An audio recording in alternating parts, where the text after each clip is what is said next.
এজন্য দোস্ত, কমপক্ষে আমার প্রত্যেক দিনকার কথাই আমি সবসময় বলে যাচ্ছি, তুমি যদি কেউর কথা না ভাবো, কমপক্ষে নিজের কথা ভাই। তোমার জন্য পৃথিবী আটকাবে না, তোমার মতো আঙ্গাল কাঙ্গালের লাগিয়া পৃথিবী আটকাইতে। কোনো বেনামাজি নাফরমান তোমরা যারা এক ওয়াক্ত নামাজ পড়ো, তোমার মতো অপদার্থের জন্য ইসলাম আটকাবে। 1450 বছর ধরে ইসলামী পর্যন্ত আসছে, তো আগামীতেও থাকবে ইনশাআল্লাহ, তুমি ছাড়াও থাকবে, তুমি আমি না থাকলেও থাকবে। এই পৃথিবীতে আমাদের কারো মৃত্যুতে দুনিয়া থামে না, কারো মৃত্যুতে এক সেকেন্ড ঘড়ির কাঁটা থামে না। নবী সাল্লাল্লাহু আলাইহি ওয়াসাল্লামের একজন ছেলে ইব্রাহিম রাদিয়াল্লাহু তাআলা আনহু, নবীজির সন্তান, ওনার ইন্তেকালের কারণে ওই দিন ঘটনাচক্রে আপনার চন্দ্রগ্রহণ লাগছে। তখন কেউ কেউ বলছে নবীর ছেলে ইন্তেকাল করার কারণে বিরহে চন্দ্রগ্রহণ লাগছে।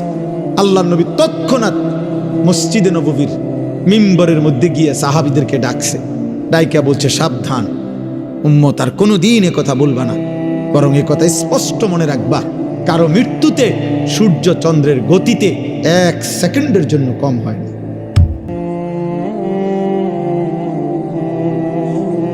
ইন্না শামসা ওয়াল কামার লা ইয়াখসিফান লিমাউতি আহাদিন, কারো মৃত্যুতে চন্দ্র সূর্যের গ্রহণ হয়। পৃথিবী চলে, দুনিয়া চলে, দুনিয়া থাকবে, কিন্তু তুমি আমি ছাড়া আখিরাতে আটকায় যাবে। এজন্য আলহামদুলিল্লাহ আমি অনুরোধ করছি, বুঝাইতে চাইলাম। তাইলে এই জন্য বললাম, বাবা দয়া করে, জনপ্রিয়তার কিছু নাই, এগুলো ধোঁকা। দুনিয়ায় যাদের পদ পদবি দরকার, দুনিয়াবি বিভিন্ন কিছু তাদের জন্য দরকার, আখিরাতের জন্য এগুলা কিছু না। আখিরাতে প্রত্যেকের ঈমান আমল আমাদের প্রত্যেকের আলাদা আলাদা, প্রত্যেকের আমলনামা আলাদা, প্রত্যেকের ফাইল আলাদা, প্রত্যেকের। আমার বাবার থেকে আমাকে দিবে না, আমার থেকে আমার বাবাকে দিবে না। লা তাজিরু ওয়াজিরাতুন উযরা উখরা, আল্লাহ তাআলা বলেন কারো পাপ অন্যকে দেওয়া হবে।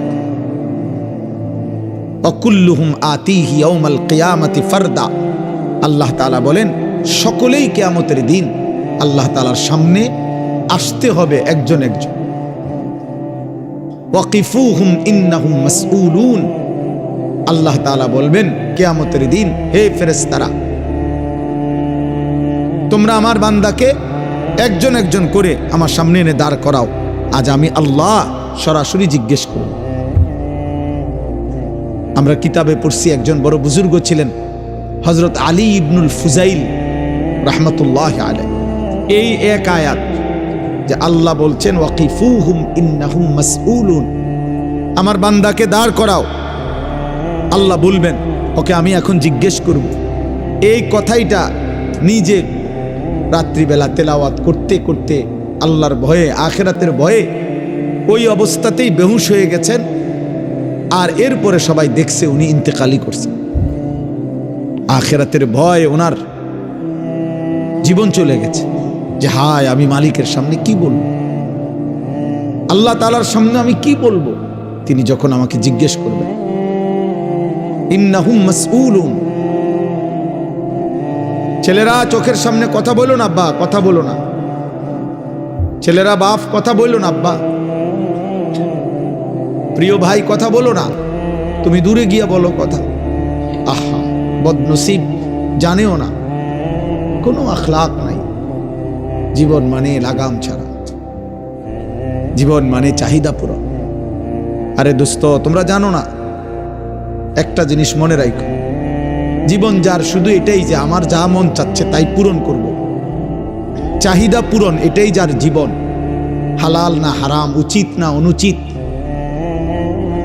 করণীয় না বর্জনীয়, এত কিছু আমার দরকার না, আমার চাহিদা পূরণ। আমার টাকা দরকার 12 লাখ, আমার এখন লাগবে টাকা, তো অতএব জমি বেচা লইলাম 6 লাখ, সুদে কিস্তিতে মিলাই নিলাম 6 লাখ 12 লাখ, কারণ আমার দরকার, চাহিদা পূরণ।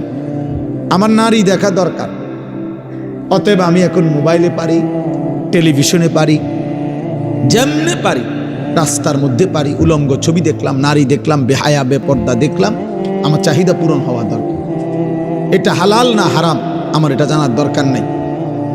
এই মানসিকতা যাদের প্রত্যেক কাজে, একটা ছেলেও মনে রাখো বাপ, হালাল হারামের পার্থক্য যার মধ্যে নাই, জায়েজ না জায়েজের পার্থক্য অনুভূতি যার মধ্যে নাই, ও কোনো মানুষ না, ও পুরাটাই জানোয়ার, ও পুরাটাই জানোয়ার, ওইটা পুরাটাই জানোয়ার। যে মাকেও দেখে, বোনকেও দেখে, আবার ভিন নারী অস্থির ছবিও দেখে, তাহলে হালাল হারাম নাই তার কাছে। সালামও দেয়, গালিও দেয়, হালাল হারাম নাই। হালাল টাকাও নেয়, সুদের টাকাও নেয়, হালাল হারামের পার্থক্য নাই। এটা ইনসান না, কারণ সে বুঝছে জীবন মানেই হচ্ছে চাহিদা পূরণ। আমার চাহিদা পূরণ হইতে হবে। কে নিষেধ করলো, কে কি বলল? এর অসংখ্য ছেলে পেলের দেখবেন চলাপড়া দেখলে বুঝাই যায় এই অপদার্থ জানে না যে এটা উচিত কিনা, মানায় কিনা। না না, তার বাবা কি মনে করবে, মানুষ কি মনে করবে, আরে তুই কে কি মনে করবে, আমার মন চাইছে আমি করব। ওয়াকালু মা হিয়া ইল্লা হায়াতুনাদ দুনিয়া। আল্লাহ তাআলা বলেন, কাফের মুশরিক বেঈমানদের বক্তব্য হলো জীবন তো কেবল আর কিছু নয়, শুধুই দুনিয়া। দুনিয়া ভোগ করা, এরই নাম জীবন।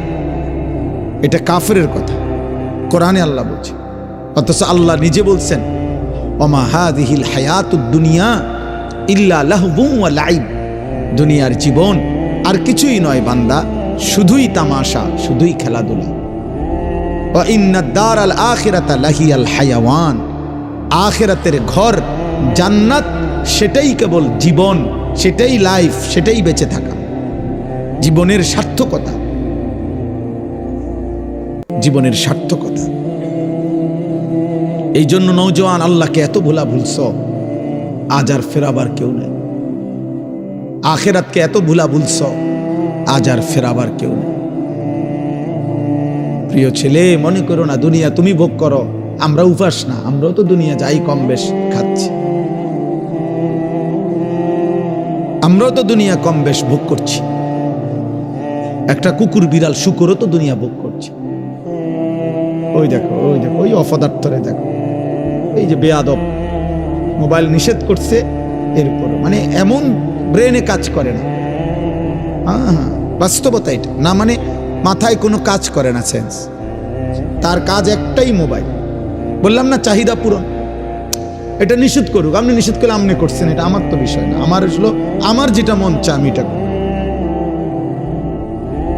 এই যে বিষয়টা দোস্ত, এটা বড় বড় বেশি মারাত্মক। কোরআনুল কারীমের মধ্যে বারবার আল্লাহ তাআলা এই কথার নিন্দা করছে, যে তার মনের চাহিদার অনুসরণ করে, আল্লাহ ভুলে, আখিরাত ভুলে। আল্লাহ তাআলা কোরআনে স্পষ্ট বলছে, তার দৃষ্টান্ত কুকুরের মতো, তার জীবন কুত্তার জীবন। কোরআন শরীফের আয়াত, ওয়াত্তাবা হাওয়াহু ফামাসালুহু কামাসালিল কালব।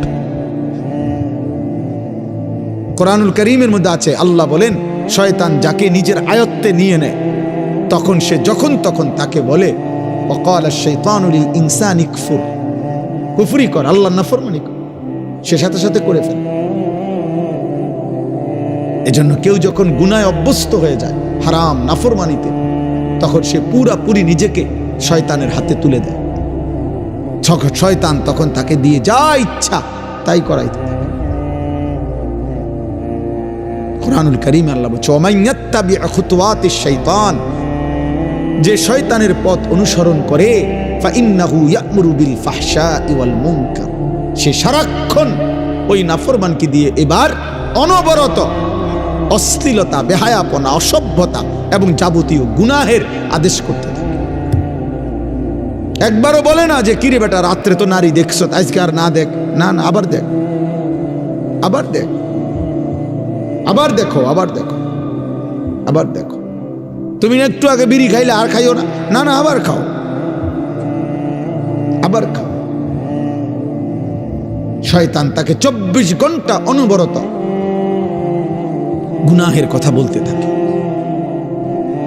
এজন্য কোনো পাপী তৃপ্ত হয় না, পাপ কখনো তৃপ্তি দেয় না। এজন্য কোনো জেনাখোর, ব্যভিচারী, মদখোর, নেশাখোর, হারামখোর, সুদখোর তৃপ্তি নেই। আরো চাই, আরো চাই, আরো চাই, আরো চাই, আরো চাই। জাহান্নামের স্বভাব এটা। কোরআন শরীফে আছে আল্লাহ তাআলা জাহান্নামকে বলবে হাসরের ময়দানে, জাহান্নামী ফেলার পর, হালিম তালাতি, হে জাহান্নাম পূর্ণ হয়েছে তোমার জায়গা। জাহান্নাম বারবার শুধু এটাই বলবে, হালমিম মজিদ, আরো চাই, আরো চাই, আল্লাহ আরো চাই। আমার একটা কথা সবসময় মনে রাখবা, কিশোর যুবক ভাই, তোমার আর তোমার দাদার বয়স সমান না, তোমার আর তোমার বাবার বয়স সমান না। অতএব তোমার দাদা তোমার আগে কবরে চলে যান, আগামী পৃথিবীতে আরো হায়াত দিলে আল্লাহ তোমাদের হায়াত দিক, আমরা দোয়া করি আল্লাহ তোমাদেরকে বাঁচিয়ে রাখুক। তোমরা আরো 40 বছর বাঁচবা, তোমরা আরো 40 বছর বাঁচবা। আর আজকে মাত্র 18-20 বছরের বয়সে যদি এত নারী, এত ছবি, এত গুনাহ, এত অশ্লীলতা, এত বেনামাজি জীবন সবাই মিলে করছো, তো তোমাদের পরবর্তী জেনারেশন কি করবে? কোনো বিবেক থাকলে আন্দাজ করো, বিবেক থাকলে তোমরা ভাইব যে আগামীর সমাজটা কি হইতে পারে।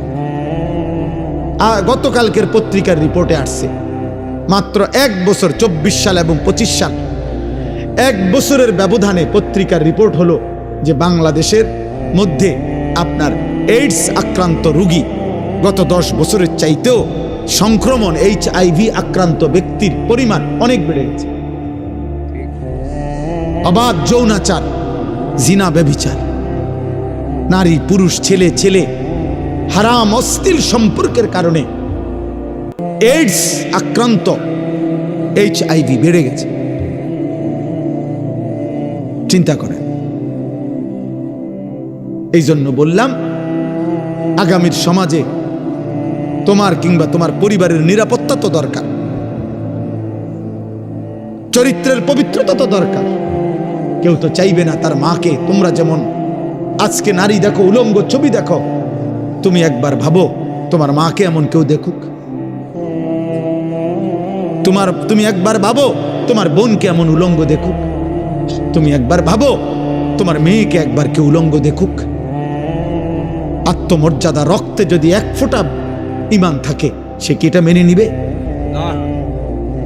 তাহলে তুমি যাকে দেখছো সে তো কারো মা, সে তো কারো বোন,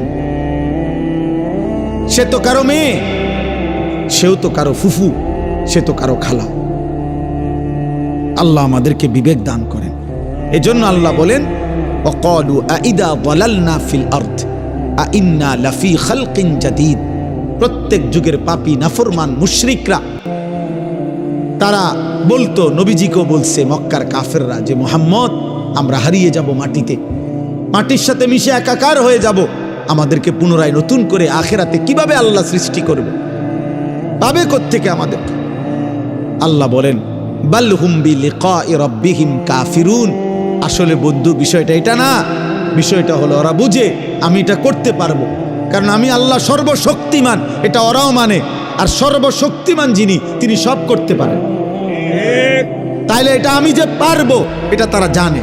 কিন্তু মূল বিষয় হলো দোস্ত, তারা জানে আজকে যদি এই বেঈমানগুলো মুখে বলে যে আমরা আখিরাত বুঝছি, মানলাম, তাইলেই তো অসভ্যতার এই জীবন, অশ্লীলতার এই জীবন, নাফরমানির এই জীবন, চুরি, ডাকাতি, মদ, জিনা, ব্যভিচার, হত্যা, খুন, ধর্ষণ, নির্যাতন, অশ্লীলতা, এগুলো ছেড়ে দিতে হবে, আল্লাহর হুকুম মানতে হবে। এই জন্য আমার সামনে মুখোমুখি হইলে কেমনে নিজের পাপের হিসাব দিবে, গুনার হিসাব দিবে, এইটা তারা চায় না। এই জন্য ইচ্ছা করে আখিরাতকে বুঝতে চায়, বুঝতে চায়। এবার আল্লাহ বলেন, শেষ কথা হলো, কুল ইয়াতাওয়াফাকুম মালাকুল মাউতিল্লাযী মুক্কিলা বিকুম সুম্মা ইলা রাব্বিকুম তুরজাউন। আল্লাহ বলে, বান্দা, হে নবী, আপনি বলে দেন, তোমরা মানো বা না মানো, এই দুইটা নিশ্চিত শুনো বান্দা, যে তোমাদের প্রত্যেককে আমি আল্লাহর পক্ষ থেকে নির্ধারিত ফেরেশতা মালাকুল মউত আজরাইল তোমাদের জান কবজ করবে, মৃত্যু ঘটাবে। আর অতঃপর তোমরা সকলেই আমি আল্লাহর কাছে হাসরের ময়দানে জমা হব। অর্থাৎ মৃত্যুও হবে, আখিরাতও হবে। মৃত্যুও হবে, আখিরাতও হবে। মৃত্যুও হবে, আখিরাত। এই জন্য বাপ, এই দুই সত্য আমাদের মৃত্যু। আমরা কি দেখি মৃত্যু কারো হয়? কথা বলে না। আমাদের সমাজে কারো মৃত্যু হয়? কথা বলেন। কারো মৃত্যু হয়? তো যেহেতু মৃত্যু হয়, অতএব আখিরাত হবে। কারণ মৃত্যু হবে এই কথাটা বলছে কে? আল্লাহ। আখিরাত হবে এই কথাটা বলছে কে? তো আল্লাহর বলা যদি প্রথমটা ঠিক হয়, তো পরেরটা ঠিক হবে না কেন? সহজ হিসাব না? আল্লাহই বলছে মৃত্যু হবে, তো মৃত্যু হচ্ছে নি, তো তাইলে এটা যেহেতু হচ্ছে, তো ওইটাও হবে। সোজা হিসাব। এটা একেবারে সহজ কথা, দুইয়ে দুইয়ে চায়। আখিরাত হবে। আল্লাহ যদি আমি বলতাম আল্লাহ আপনার বহুত কথা এলোমেলো, নাউজুবিল্লাহ, আপনার বহুত কথার মিল পাইছি না, তাহলে আমরা বলতে পারতাম আখিরাত হবে না। কিন্তু আল্লাহর কথার মধ্যে মিল নাই, অমিল এমন কথা কোনটা আছে কোথাও? তাইলে আল্লাহর সব কথা যদি সত্য এবং তাই সত্য, তাহলে আখিরাত সত্য। অতএব আল্লাহ বলে, বান্দা ভুলে যেও না, ভুলে যেও, ভুলে যেও না, ভুলে যেও না। কোরআন শরীফ আছে, ফাজুকু বিমা নাসিতুম লিকা ইয়াউমিকুম হাদা ইন্না নাসিনাকুম। আল্লাহ বলবেন কিয়ামতের দিন, হে জাহান্নামী নাফরমান, দুনিয়ায় থাকতে তুমি আমার আখিরাতকে ভুলে গেছো, আজ আখিরাতে আমি আল্লাহ তোমাকে ভুলে গেলাম। জুকু জাহান্নামের আযাব। ঠিক আছে মা, সেদিন তুমি আমাকে ভুলেছ, আজ আমি তোমাকে ভুলে গেলাম, আজ দেখি তোমাকে রক্ষা করে কি। এই জন্য আমি হাত জোড় করে বলি, প্রিয় ছেলে, বাবা, বয়স্ক, কিশোর, যুবক, ছেলে, বাপ, তোমারে তুমি নষ্ট করো না। আমি আবারও বললাম, তোমারে ছাড়াও পৃথিবী থাকবে, তোমার নাম ছাড়াও পৃথিবীতে থাকবে, কিন্তু তোমায় চরিত্রহীন হলে, আখলাক নষ্ট করলে, এক ওয়াক্ত নামাজ না পড়লে, আল্লাহ না চিনলে, একদিন নিশ্চিত কবরে যাবে। আর সেদিন তোমার জাহান্নাম তোমাকেই জ্বলতে হবে। আল্লাহ আমাদের প্রত্যেককে হেফাজত করেন, ঈমান আমলের জীবন দান করেন, উত্তম আখলাক দান করেন। আল্লাহ তাআলা আমাদের প্রত্যেকের বিবেকের মধ্যে আখিরাতের ফিকির দান করেন।